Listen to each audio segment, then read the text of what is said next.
Dossier de foot du sport, il est 19h20, vous êtes sur Beurre FM pour parler de handball avec le changement à la tête de la Fédération algérienne de handball. Avec moi sur le plateau, notre consultant permanent Salim Nedjel, entraîneur également des jeunes au Paris Saint-Germain, consultant aussi pour BeIN Sport, Nawal qui s'occupe de tous les réseaux sociaux qui vous permet de suivre cette émission à travers le monde grâce justement à toutes vos connexions via Facebook, WhatsApp et Instagram, etc. Et tout.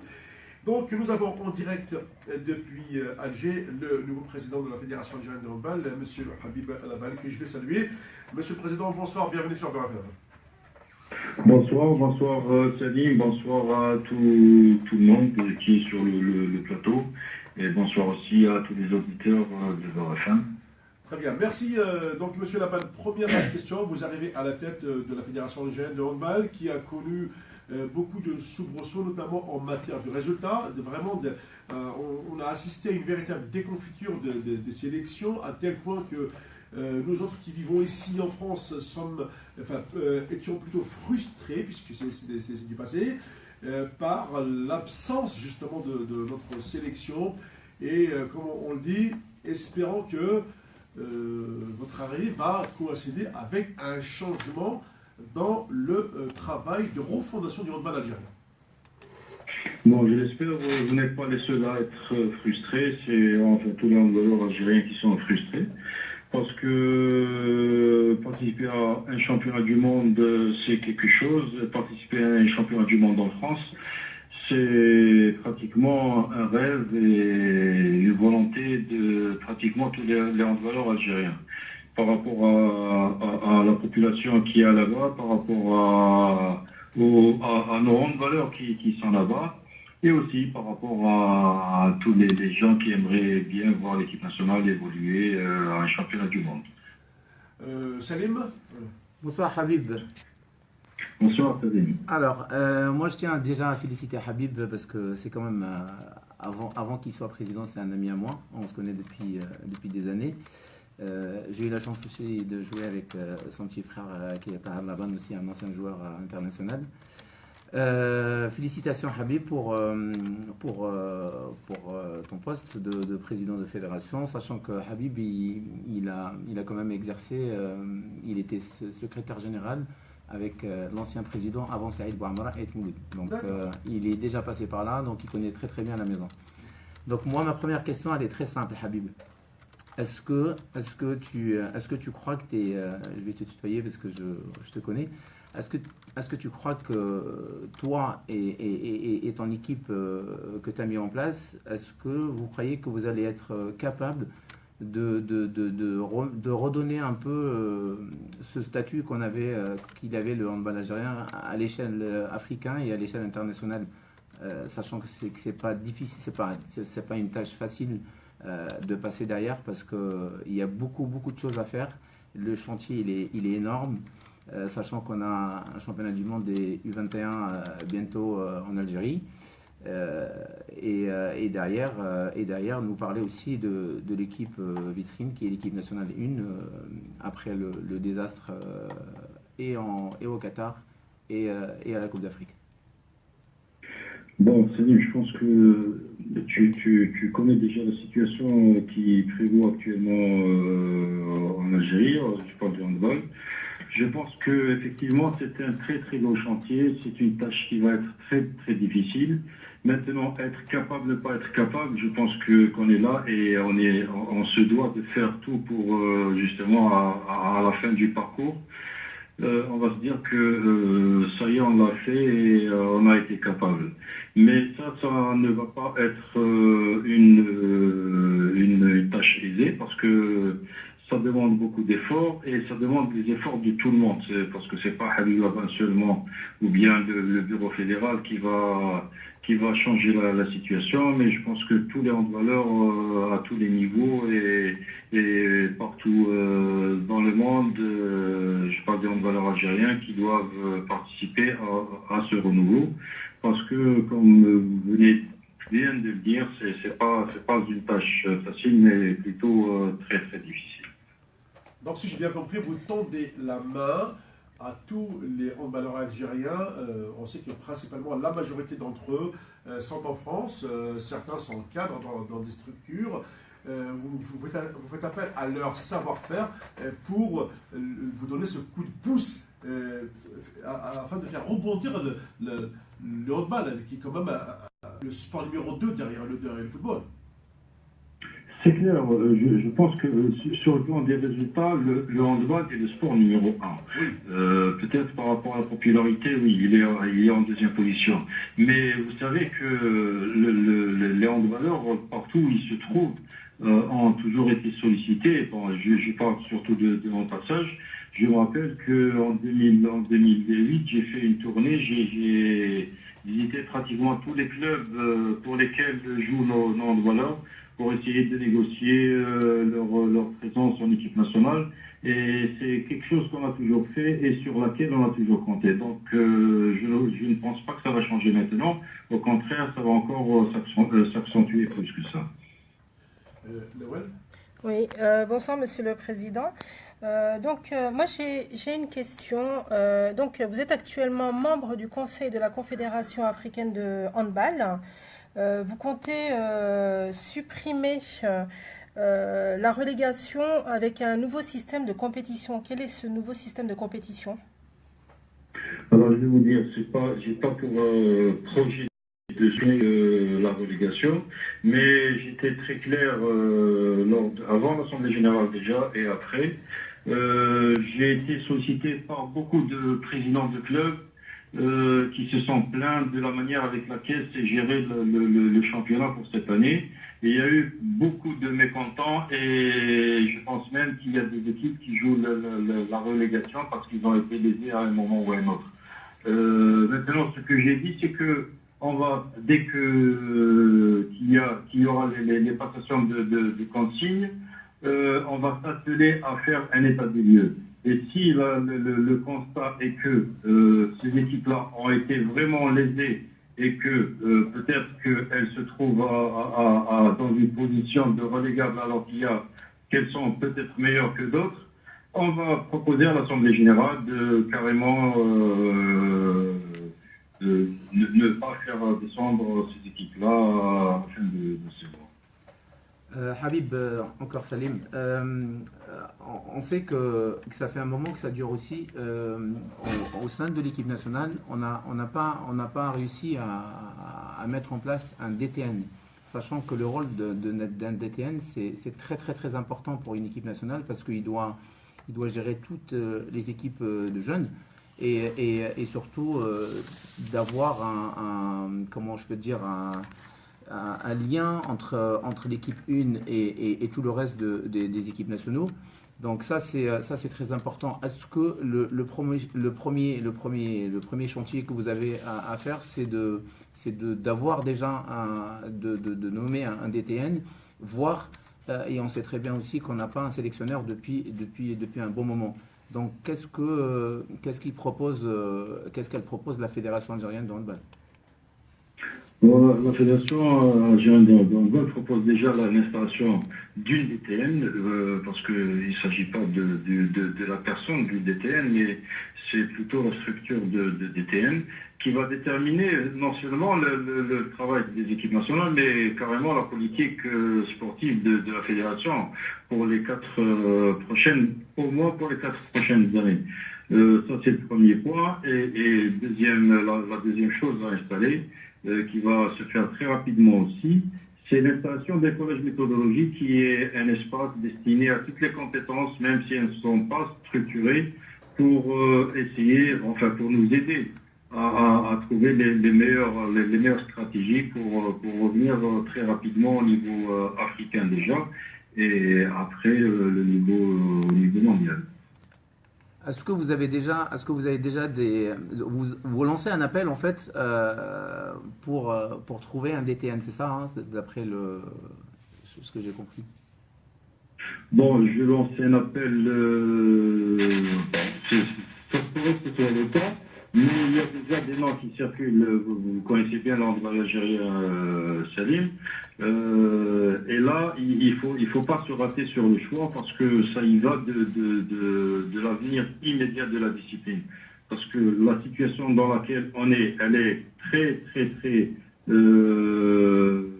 est dramatique pratiquement.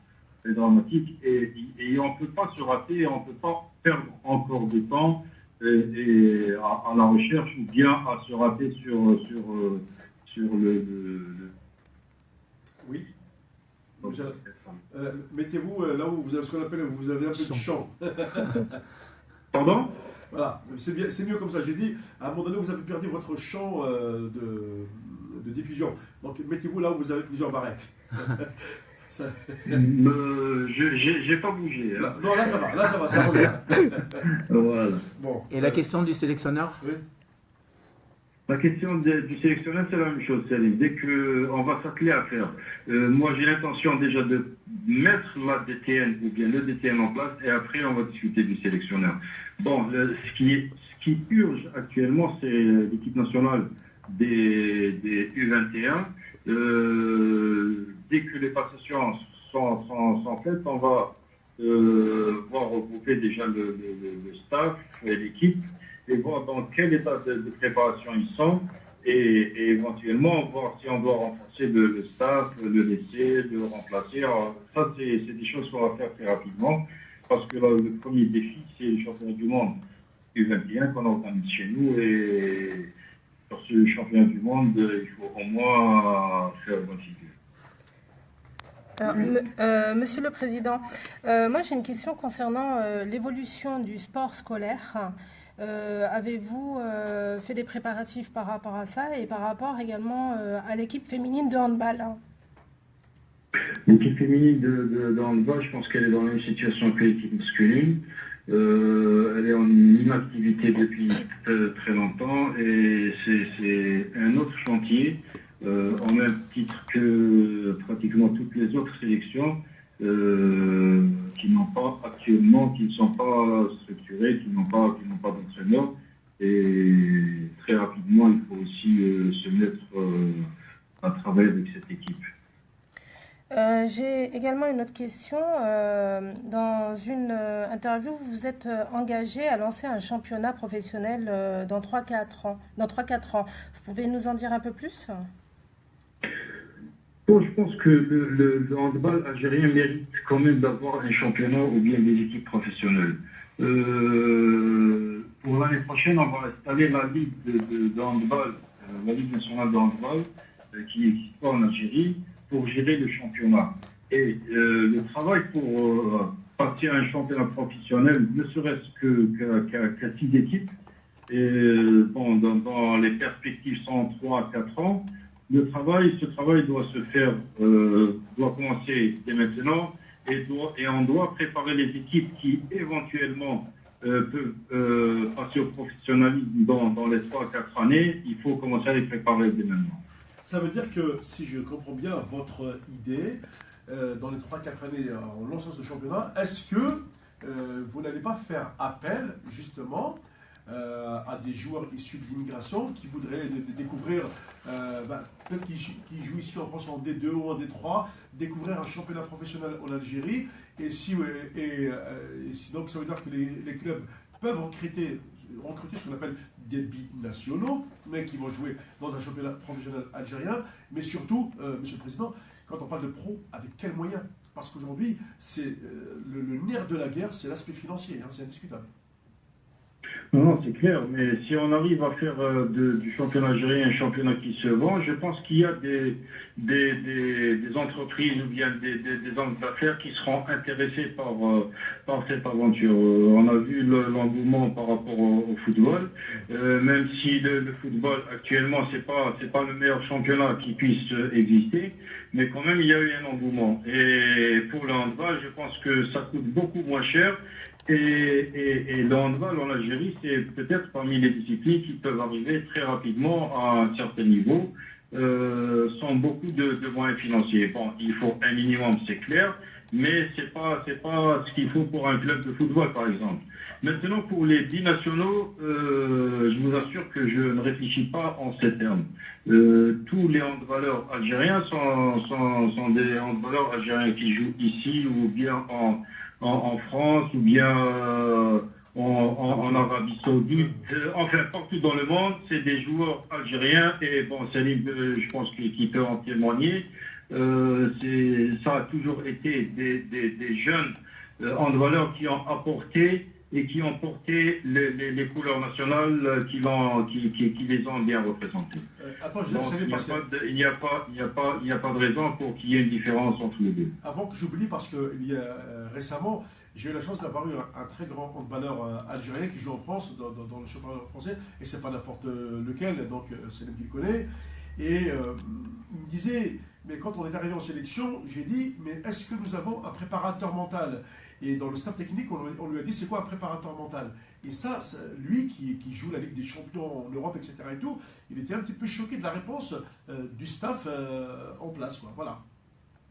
Moi aussi, je suis choqué parce que je pense que maintenant, en 2017, un staff d'une équipe, ce n'est plus l'entraîneur et l'entraîneur adjoint, c'est tout un staff. C'est une équipe.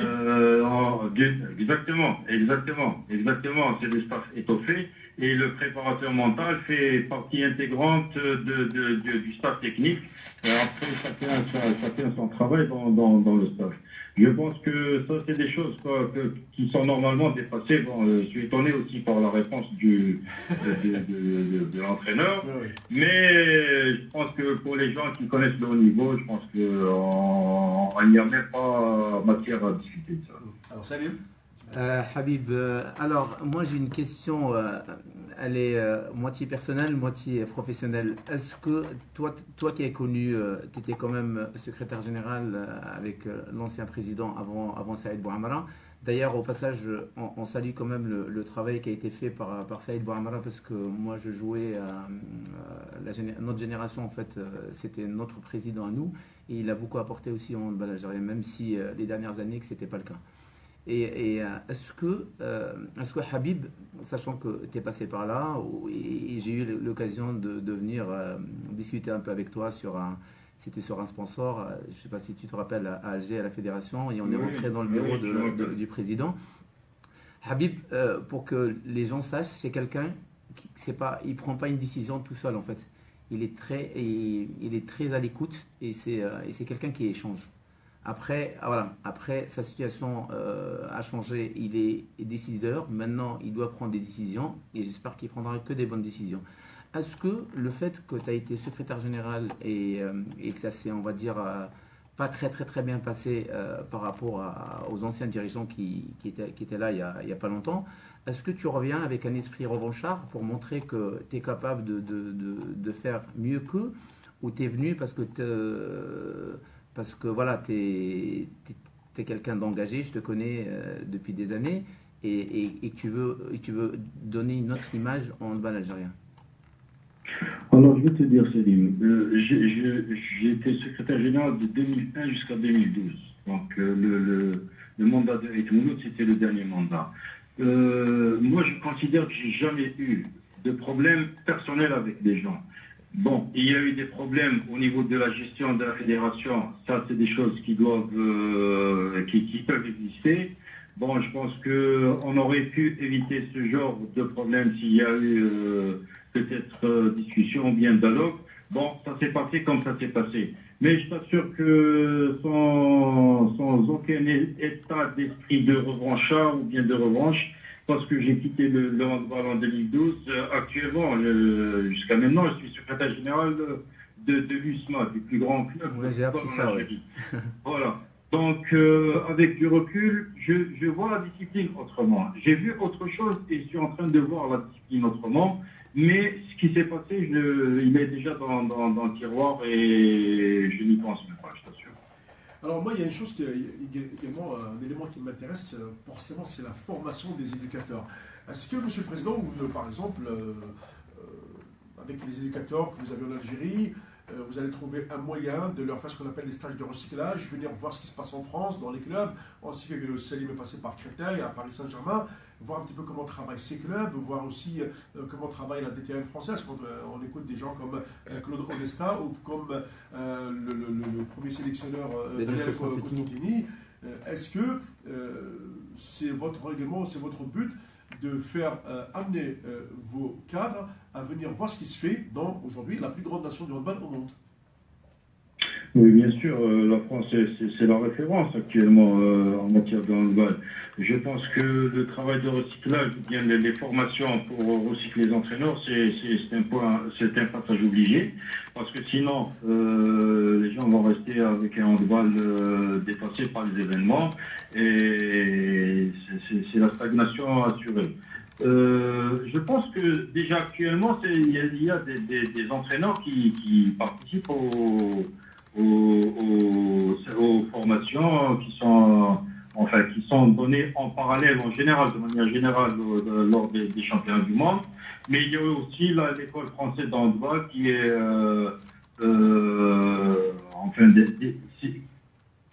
pendant lesquels il y a des cycles de formation, de recyclage. Il y a beaucoup d'entraîneurs algériens qui participent. Maintenant, je pense que aussi il faut, pour donner peut-être la chance à tous les entraîneurs, on va essayer d'organiser ça ici en Algérie pour permettre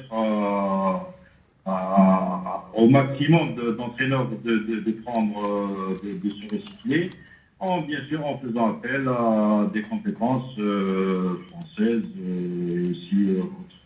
Mais l'école française actuellement c'est la meilleure au monde, et la proximité avec la France, pour nous c'est une chance qu'on doit saisir.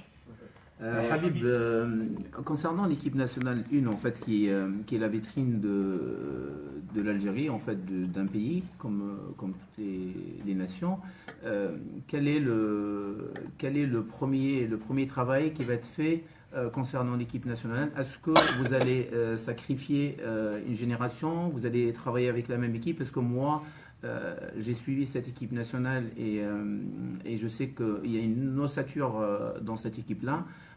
J'ai remarqué qu'il y a au moins 10-12 joueurs, on va dire, qui peuvent aller donner un coup de main à l'équipe nationale pendant les 5 années qui arrivent là. Où vous allez changer, par exemple, vous allez sacrifier cette génération-là et de travailler, par exemple, avec une équipe nationale qui est le U21. Je ne sais pas à quel niveau elle a cette équipe-là. Est-ce que vous allez partir dans ce sens-là, ou vous allez garder la même ossature et de temps en temps mettre un 2-3 jeunes avec l'équipe nationale? Alors, je vais te dire, Salim, le problème qui s'est posé récemment pour l'équipe nationale, c'est justement le problème dont tu es en train de parler. Il n'y a pas eu de renouvellement des effectifs. Ça veut dire qu'il y a une génération qui est partie et hop, c'était le vide. Et après, on a vu les résultats au championnat du monde, au championnat d'Afrique.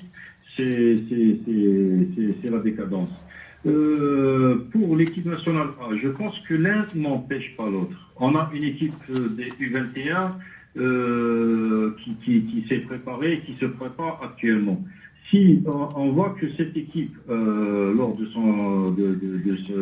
sa participation au championnat du monde, c'est une équipe compétitive et on peut compter au moins sur un noyau de cette équipe, je pense que si on arrive à lui greffer les joueurs qui actuellement sont performants en équipe nationale A, je pense que ça serait une bonne combinaison pour en faire une équipe nationale compétitive pour le championnat d'Afrique prochain, par exemple.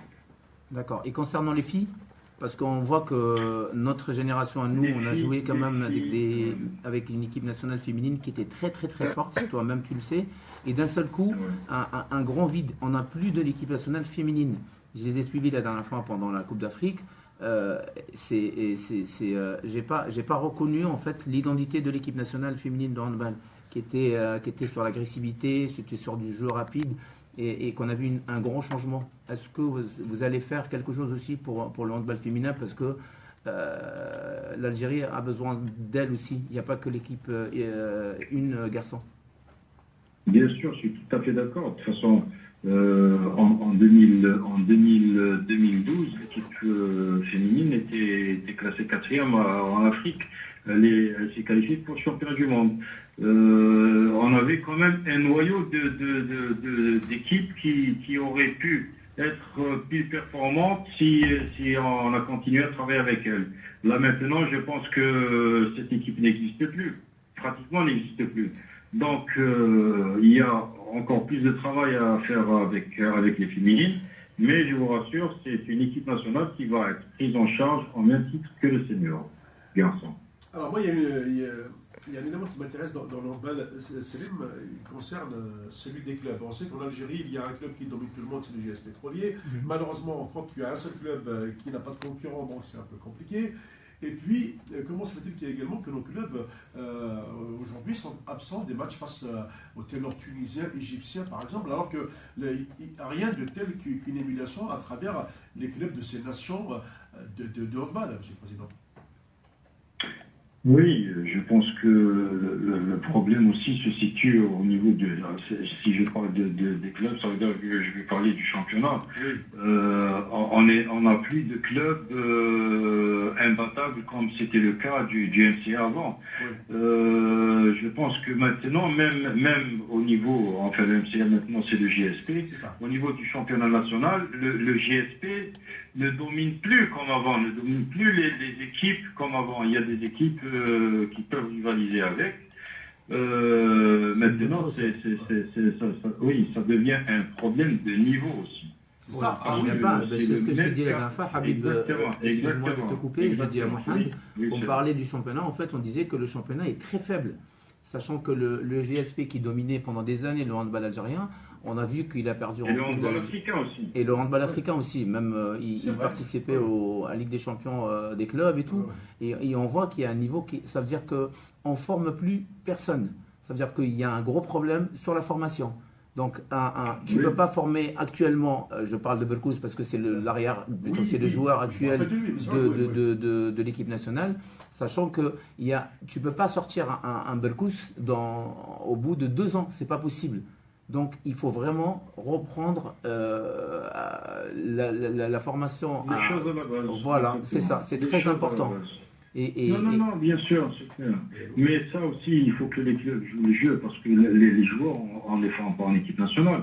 L'équipe nationale, on leur donne un complément. L'équipe nationale, c'est pour leur donner de la compétition, mais la formation, elle doit se faire au niveau des clubs. Je pense que le problème qui se pose pour les clubs algériens actuellement, c'est le même problème qui se pose pour l'équipe nationale. Il y a une génération qui est partie, il n'y a plus, les gens n'ont pas travaillé pour renouveler ces effectifs, pour renouveler ces générations. Normalement, ça ne devrait pas se faire dans la cassure. S'il y a un changement de génération, ça devrait se faire dans la continuité. Comme tu l'as dit tout à l'heure, on doit injecter chaque saison, chaque année, 3, 4, 5 joueurs pour remplacer les gens qui doivent partir. Et ça doit se faire dans la continuité. Mais là, actuellement, ça se fait dans la cassure parce qu'il n'y a pas eu de travail qui a été fait derrière. Il n'y a pas eu de joueurs qui ont été formés pour prendre la relève.